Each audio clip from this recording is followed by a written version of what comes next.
has two attributes, always conscious and always in a state of bliss. Compare it with the manifest reality. In the manifest reality, you will always have pleasure and pain, dualities, opposite dualities. And this I have presented in the form of an equation. 0 is equal to x plus minus x. This equation is a perennial equation, a perpetual equation. It can never get falsified.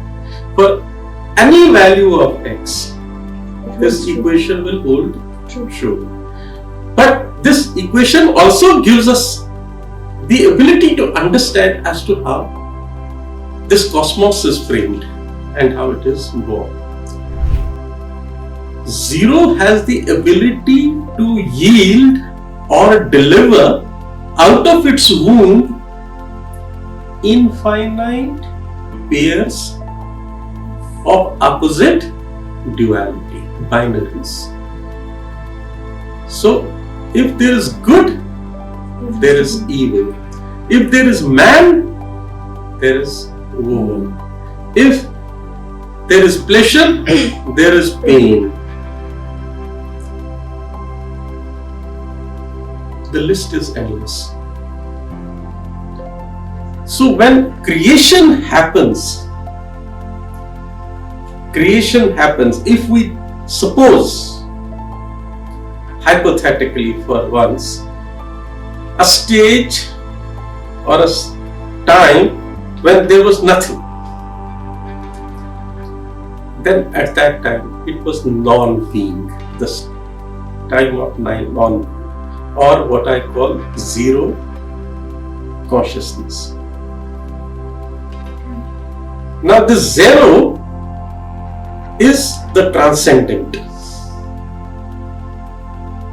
Okay. You got it? Yeah. Because, and yet it is also the sum Everything of x and minus x. It's a sum.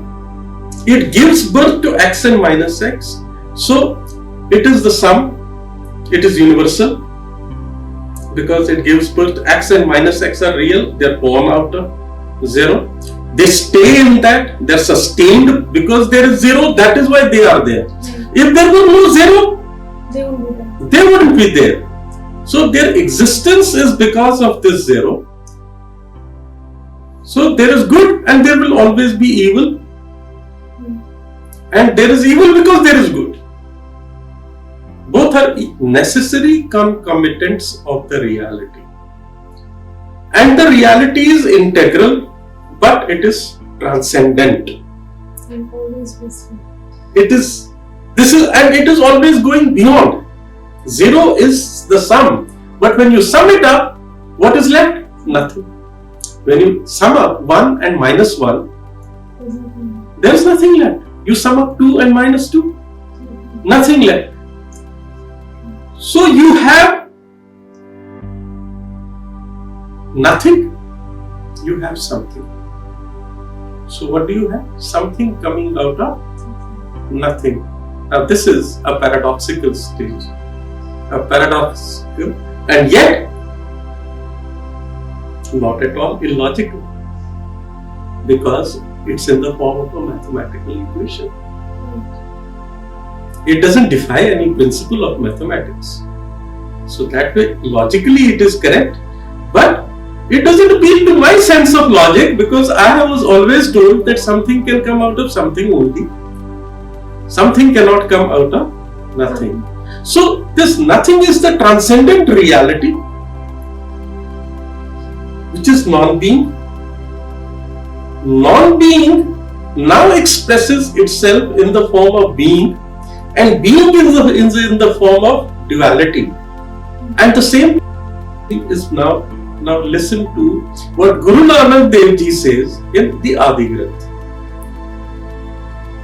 He says, Pavan Guru Pani Pita, Mata Dharat Mahat, Devasrat, Dui, Dai Daya, Khile Sakal Jagat. That this entire world, this entire existence is a play of opposite elements. Dai, Dhar. Day and nights. Sagal Jagat, this entire existence is a play of this. This is a mathematical equation echoed in the words of a mystic. So, you have non-being giving birth to being, and this is your duality. Now, when we are all a part of this, the right hand side of the equation, where you have x and minus x, male, female, father, son, opposite dualities are there, and this is the sensory world. So, the most I can go up to with my intellect is up to this level, where I intellectually comprehend that ultimately it is issuing out of nothing. Now, what is this nothing? This nihil? That is something for a person to explore. This nothing is not nothing, because if it were nothing, then something couldn't have come out of it. This nothing is the other face of infinity, because it is giving birth to infinite. It is populating the cosmos.